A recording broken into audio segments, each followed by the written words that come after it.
అందరికీ నమస్కారం. ఈరోజు మీ అందరికీ నేను వినిపించబోయే కథ రంగుల కళ. రచయిత కె.వి. నరేందర్ గారు. ఇక కథలోకి వెళితే, వాళ్ళు తనని చూసి వెళ్ళి 3 రోజులు దాటింది. వెళ్ళగానే ఉత్తరం రాస్తామన్నారు కదా, బహుశా ఈరోజు ఉత్తరం వస్తుందేమో. ఎంత వద్దనుకున్నా సులోచన మనసులో ఇవే ఆలోచనలు హోరెత్తుతున్నాయి. తెల్లవారుజామున 5 గంటలకి మెలకువ వచ్చిన వెంటనే చుట్టుముట్టిన ఆలోచనలు. సీల్డ్ టెండర్ కవర్లా వచ్చే అలాంటి ఉత్తరాల కోసం ఎదురు చూసి తీరా వచ్చాక తండ్రి విప్పుతుంటే గుండెలు దడదడలాడి అందులోని పదాలు తలుపుచాటుగా వింటే అన్నీ నచ్చాయి, కానీ అమ్మాయికి రంగు తక్కువని వద్దనుకుంటున్నాము, అందుకు సరిపడా మరో 2 లక్షలు ఎక్కువ సర్దితే సంబంధం ఖాయం చేసుకుందాం అనే సారాంశం విని అద్దం ముందుకు పరిగెత్తి తన శరీరాన్ని ఆవరించిన నల్లని రంగుని బాధగా, దుఃఖంగా, అవమానంగా, అసహ్యంగా చూసుకుంటూ రోదించిన రోజులెన్నో. ఆడదాని పెళ్ళికి రంగు అనేది ఎంత అడ్డంకిగా తయారవుతుందో అనుభవించిన వాళ్ళకే తెలుసు. భగవంతుడు మనిషికి 2 రంగుల్ని ఎందుకు పులిమాడు? రక్తమాంసాల ఈ అస్థిపంజరానికి లక్షల రోగాలిచ్చింది చాలక మళ్ళీ ఈ రంగులెందుకు? శరీరం నల్లగా ఉంటే ఏవగింపు, వెంట్రుకలు తెల్లబడితే ఏవగింపు. ఎందుకీ రంగుల తారతమ్యం? ఎర్రతోలు 7 వంకల్ని కప్పిపెడితే నల్ల రంగు 4 రకాల అందాల్ని తొక్కిపెడుతుందేమో. నిజానికి తనలోని అవయవాలన్నీ సక్రమంగా పొందిగ్గా ఉన్నాయి. కాలేజీ రోజుల్లో బ్లాక్ బ్యూటీ అని కొంటెగా ఎవరైనా పిలిచినప్పుడు మనసులో ఎంత పొంగిపోయేది. రోజు వచ్చే చీకటిది నలుపు రంగైనా ప్రేమించట్లేదా? ఆ నలుపులోనే కదా అసలు పునఃసృష్టి జరుగుతోంది. మరి నలుపంటే వీళ్ళకెందుకింత అసహ్యం? సులోచన, 11 అయ్యింది, స్నానం చేయవే. బహుశా ఈరోజు కరీంనగర్ వాళ్ళ నుంచి లెటర్ వస్తుందేమో. తల్లి మనసుని కూడా తొలిచేస్తున్న భావం మాటల్లో బయటికి రానే వచ్చింది. వెళ్తున్నానమ్మా, అయినా వాళ్ళు కూడా రంగు తక్కువనే రాస్తారేమో గొనుక్కున్నట్టుగా అంది. అబ్బాయి కూడా నలుపుగానే ఉన్నాడు కదే, తప్పకుండా ఒప్పుకుంటాడని నాకనిపిస్తోంది అంది బట్టలారవేస్తూ. ఇద్దరం నల్లగా అవుతే పుట్టబోయే పిల్లలు కూడా కాకి పిల్లల్లా ఉంటారు. అందుకే నాకైతే ఈ సంబంధం అంతగా ఇష్టం లేదు, కాస్త కోపంగా అంది సులోచన. ఎర్రటి మొగుడొచ్చినంత మాత్రాన పిల్లలకి తండ్రి రంగే వస్తుందన్న గ్యారెంటీ ఏమిటే పిచ్చిదానా, నవ్వుతూ అంది తల్లి. అసలు నీకు బుద్ధి లేదమ్మా.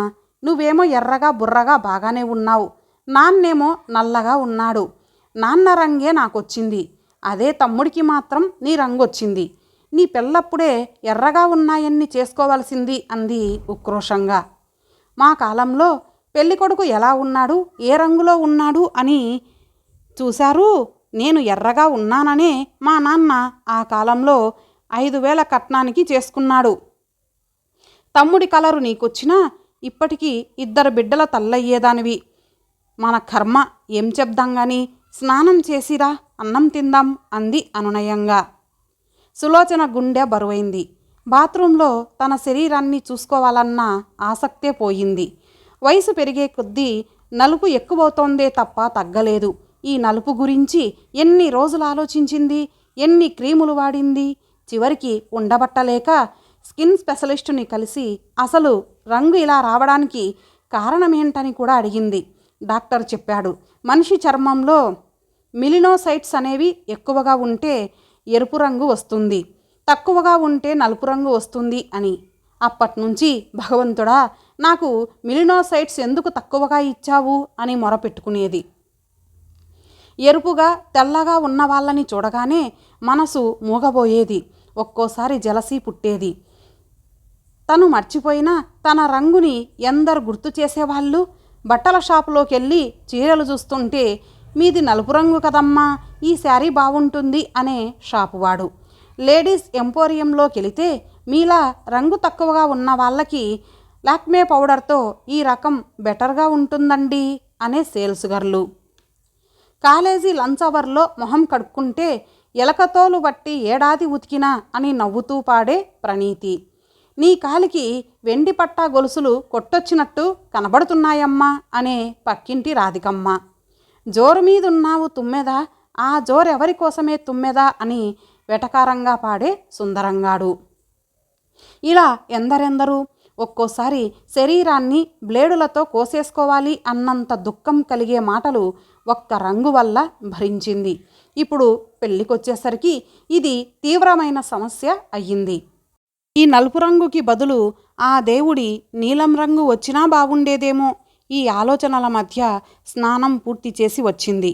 అప్పుడు గుమ్మంలో పోస్ట్ అన్న కేక వినిపించటంతో ఉలిక్కిపడింది. తల్లి కూడా ఆ కేక విని వంటింట్లోంచి వచ్చింది. పోస్ట్ మ్యాన్ కవరు చేతిలో పెట్టి వెళ్ళాడు. నాన్నగారు లేరు కదమ్మా, విప్పాలా వద్దా అని అడిగింది. తల్లి కూడా కాసేపు సందిగ్ధపడి, నాన్నగారేమంటారు, ఏం కాదు విప్పి చదువు అంది. ఆ కవరు చించుతుంటే భయం, ఆతృత, బాధ, టెన్షన్. భగవంతుడా, ఏం న్యూస్ ఉందో ఒప్పుకున్నారా? మనసు నిండా అలజడి తుఫానై రేగుతుంటే కాగితం విప్పింది. ఆ వెంటనే ఆమె కళ్ళు రంగు అనే పదం కోసం మెరుపులా జివ్వున శోధించాయి. ఎక్కడా కనిపించలేదు. ఏం చూస్తావే, చదవరాదు తల్లి అడగడంతో ఈ లోకంలోకొచ్చి పడింది. ఉత్తరాన్ని జాగ్రత్తగా చదివింది. పేజీ తిప్పాక ఆ వాక్యం కనబడింది. మా అబ్బాయి నేను తక్కువే ఉన్నాను, కట్నం లేకపోయినా నాకు ఎరుపు రంగు అమ్మాయే కావాలి అని గొడవ పెడుతున్నాడు. మీ అమ్మాయి కూడా రంగు తక్కువని ఈ సంబంధం వద్దనుకుంటున్నాం. అసలు విషయాన్ని నిర్మొహమాటంగా నిష్కర్షగా రాశారు. మొదట్నుంచి ఊహించిందే కాబట్టి అది చదవగానే సులోచన మునుపటిలా ఫీల్ అవ్వలేదు. కానీ ఆ అబ్బాయి కూడా తనలాగే రంగు సమస్యని ఎదుర్కొంటున్నాడని గ్రహించింది. తల్లి నిశ్శబ్దంగా లేచి వెళ్లటంతో ఉత్తరాన్ని తండ్రి వాలు కుర్చీలో పడేసింది సులోచన. అలాంటి ఉత్తరాలు వచ్చిన ప్రతిసారి ఇంట్లోంచి శవం తరలిపోయినంత నిశ్శబ్దత. ఆ మౌనం కూడా నలుపు రంగు పులుముకున్నట్లు గంభీరమై శాసిస్తుంది. మరో సంబంధం వస్తోంది. అబ్బాయి మొన్న గుడిలో అమ్మాయిని చూశాడట. తనకి నచ్చిందని వాళ్ళ అమ్మా నాన్నలతో చూడ్డానికి వస్తున్నారు అన్నాడు తండ్రి. ఆ మాట విని సులోచన నివ్వెరపోయింది. ఎన్నేళ్ల తర్వాత ఒక మంచి మాట. తను నిజంగా నచ్చిందా? నల్లగా ఉన్న తను నచ్చడమేంటి? ఒకవేళ కట్నం ఎక్కువ ఇస్తారని ఆసేమో, అంతే అయి ఉంటుంది. ఇలాంటి కేసులు ఎన్ని వచ్చిపోలేదు అనుకుంది నిర్లిప్తంగా. తల్లితో కూడా అదే మాట అంది. ఏమోనే, నచ్చిందనే చూడ్డానికి వస్తున్నారు, వచ్చాక గానీ తెలీదు వరకట్నం ఎంత అడిగేది అంది భయపడుతూనే. అప్రమత్తంగా ఆమె చూపులు దేవుళ్ళ పటాల మీదికి మాటిమాటికి వెళ్తున్నాయి. అనుకోకుండా వాళ్ళ మనసులోని మాటని పసిగట్టినట్టు వచ్చి తండ్రి అన్నాడు. అమ్మాయి నచ్చిందన్నారు కానీ కట్నం ఎక్కువ అడుగుతారేమో. ఆ అబ్బాయి కూడా చాలా తెల్లగా అందంగా ఉన్నాడట. మంచి ఉద్యోగం. ఏది ఏమైనా అమ్మాయికి రంగు తక్కువని కొంత ఎక్కువ కట్నం అడిగినా అప్పో సప్పో చేసి పెళ్లి చేసేస్తాను. అవసరమైతే ఇంటిని కూడా అమ్మేస్తాను అన్నాడు గంభీరంగా. సులోచన కళ్ళల్లో గిర్రున నీళ్లు తిరిగాయి. చర్మం ఏ రంగుదైనా స్పర్శ ఒక్కటే అన్నట్టు పాదాల దగ్గర అప్పుడే చీమ కుట్టింది. ఆ చీమని కొనగోటితో తప్పించింది కానీ దాన్ని చంపాలనిపించలేదు. ఆ సాయంత్రం పెళ్లి చూపులకు వాళ్ళొచ్చారు. సులోచన నిండుగా తయారై కూచుంది. తలోంచిన కనురెప్పలు పైకెత్తి అబ్బాయిని చూసింది. నిజంగా ఎంత అందగాడు, ముఖ్యంగా ఎంత తెల్లగా ఉన్నాడు. అతడి పక్కన తను కాకి ముక్కున దొండపండుల. ఈ సామెతల్ని ఎవడు కనిపెట్టాడో కానీ ప్రతిదానికి గుర్తొచ్చి కత్తిలా కోస్తాయి. అతడి తల్లి చెప్తోంది. మా అబ్బాయికి మీ అమ్మాయి చాలా నచ్చింది. వాడికే కాదు, మాకు కూడా కట్న కానుకల ఆసక్తి లేదు. మావాడు మీ అమ్మాయికి నచ్చితే ముహూర్తాలు పెట్టిద్దాం అంది. ఆ మాట విని వాళ్ళకి కొంతసేపు ఏమీ అర్థం కాలేదు. తేరుకోవడానికి 5 నిమిషాలు పట్టింది.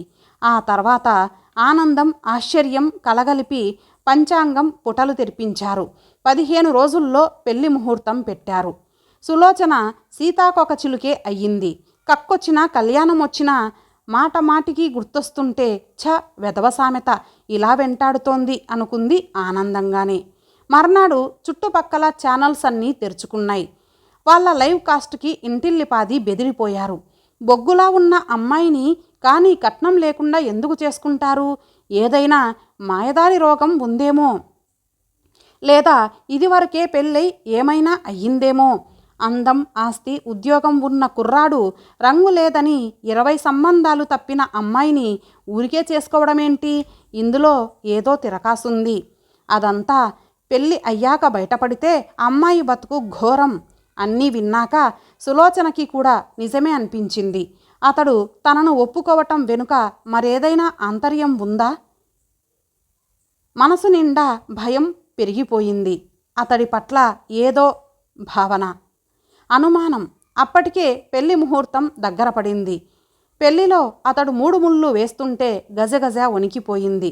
గుండె చిక్కబట్టుకొని శోభనం గదిలోకి వెళ్ళాక సులోచన అడిగిన మొదటి ప్రశ్న, ఇంత తెల్లగా ఉన్న మీరు ఇంత నల్లగా ఉన్న నన్ను కట్నం లేకుండా ఎందుకు చేసుకున్నారు? నిజం చెప్పండి. అతడు నవ్వాడు. పిచ్చి సులోచన, నువ్వెంత అందంగా ఉన్నావో నువ్వే గుర్తించలేదు. ఎవరికైనా అగుపించిన వెంటనే నీలోని నలుపు రంగు కనబడేసరికి నీలోని అందాన్ని చూడలేకపోయారు. కానీ నీ కళ్ళల్లో ఎంత కాంతి ఉందో తెలుసా? నీ పెదాల్లో ఎప్పుడూ ఆరని తడి ఉంది. నీ ముక్కు పడక మీద నాకెంత జలసీ పుట్టిందో. తెలుపు నలుపు కాని రంగులో నీ నడుంలోని ఎంత అందాన్ని నేనే పసిగట్టాను. అందుకే నువ్వంటే ఇష్టపడ్డాను అన్నాడు నవ్వి దగ్గరకు తీసుకుంటూ. సులోచనకి పెద్ద బరువు దిగినట్లయింది. లోకంలో ఇంత మంచి మనుషులు కూడా ఉంటారా అనుకుంది. ఆ రాత్రి తనని తాను అర్పించుకుంది. 4 నెలల తర్వాత కడుపులో బిడ్డ రూపానికొస్తుందని డాక్టర్ చెప్పాక అంతా ఆనందపడితే సులోచన ఆందోళన పడింది. కడుపు మీద భయంగా చెయ్యేసుకొని భర్తతో, ఏవండి, పుట్టబోయే బిడ్డకి కొంపదీసి నా రంగొస్తే అంది బేలగా. నీ రంగే రావాలని కోరుకుంటున్నాను అన్నాడు నవ్వుతూ భర్త. అదేం కాదు, మీ రంగే రావాలి. ఈ రోజు నుంచి నేను కొబ్బరి బోండాలు, చెర్రీ పండ్లు, క్యారెట్ ముక్కలు బాగా తినాలి. ఎర్రటి బాబుని కనాలి అంది ఆశగా. అవేం వద్దు, నీలాంటి అమ్మాయే కావాలి నాకు అని భర్త పాడటంతో అతడిలోని అనురాగానికి ఆమె మురిసిపోయింది. ఇంతటితో ఈ కథ సమాప్తం. మరలా మరొక మంచి కథతో కలుద్దాం. అంతవరకు సెలవు. నమస్తే.